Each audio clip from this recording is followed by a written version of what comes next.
Thank you, Prime Minister, for inviting me to participate in this very special edition today of International Women's Day. And welcome to my esteemed panelists, all of who I admire tremendously. To the viewers and listeners, locally and internationally, and shout out to Chapeltown Leeds, who I'm sure is watching as well right now. My introduction is going to touch on my journey and my current leadership purpose. I'll start by saying, for me, leadership was by choice and not by chance. And I'm going to take you back to my 28th birthday. I didn't know it then, but it would be a critical crossroad in my professional life. I had just landed my dream job. I was a fully qualified accountant. I had landed a job in London, UK, in the city for a big shipping firm. And I walked in and I had shaken off all of the prejudice and the interviews that had me blocked as I walked through the door because of the colour of my skin, and landed this great job. And my new manager came to me and she said, Patricia, we're so pleased to have you. We're so pleased that you're joining the team. And I was like, wow, this is really good. I'm in London in the big firm. She said, because you know Jane, who was here before, she was black and she used to get on the desk and she used to dance for us and tell us jokes and make us laugh. And I went, what? You're pleased that I've come here to entertain you? I said, I'm sorry, I'm not here to entertain you.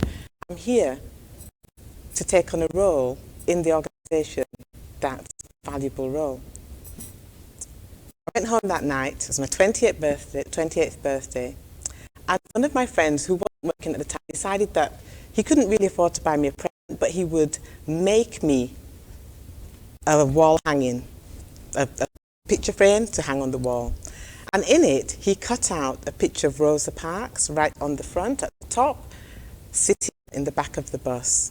And then he had typed up this saying that said, women constitute half of the world's population, perform nearly 2/3 of its work hours, receive 1/10 of the world's income, and own less than 1/100th of the world's property. And he said, but all of that is gradually changing thanks to women like you. Happy birthday. That was my crossroad.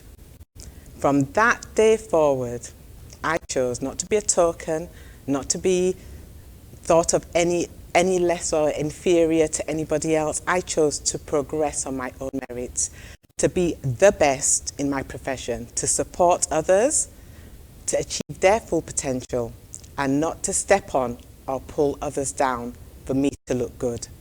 I chose to be motivated, not manipulated, to be useful, not used, to deliver results and not excuses, to self-excel and not unscrupulously compete, and to listen to my inner voice, not the random opinion of others. Simply to be the best me. Excellence is never an accident. It's always the result of high intention, sincere effort, and intelligent execution. It represents the wise choice of many alternatives. Choice, not chance, determines your destiny. And that's a quote from Aristotle. I truly believe that everyone is destined for greatness. But you really have to believe it. You have to imagine it. You have to visualize it.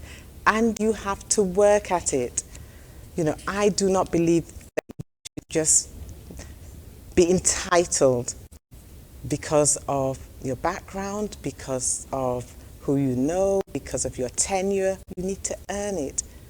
Jeremiah 29:11 says, for I know the plans I have for you, plans for welfare, not for evil, to give you a future and a hope. And that's to all of us.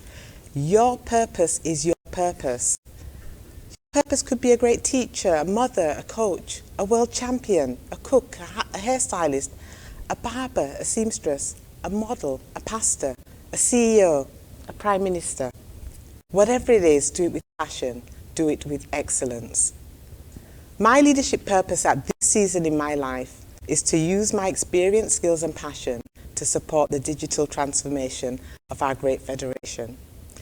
Access to technology is unfortunately one of the great dividers left in the world. And we together, all together, the government, the other internet providers, the Ministry of ICT, we're all determined to leave no citizen behind in our quest of digital transformation.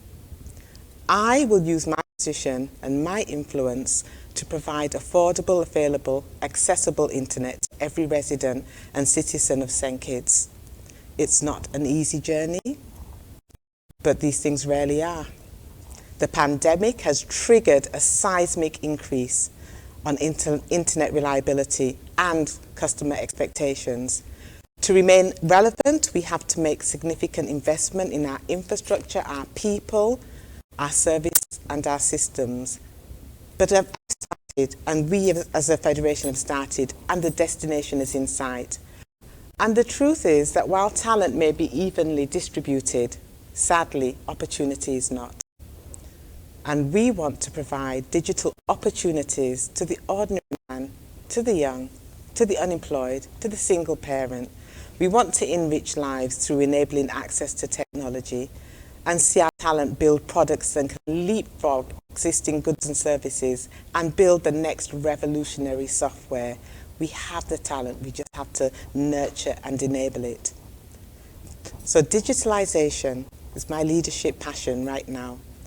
It's an all of society approach, and together with the other internet providers, the government, the Ministry of ICT, the app and website developers, the electronic banking and e-commerce institutions, together I have no doubt that we will successfully enable this transformation, where our people will always be connected from the time they leave home until they return. I really am excited about the many possibilities that lie ahead, and I look forward to the day that our citizens and our residents will not be judged by square miles of this small nation, the small population size, a perception of limited access to the digital world, but will be recognized and applauded as leaders in the digital age. Thank you.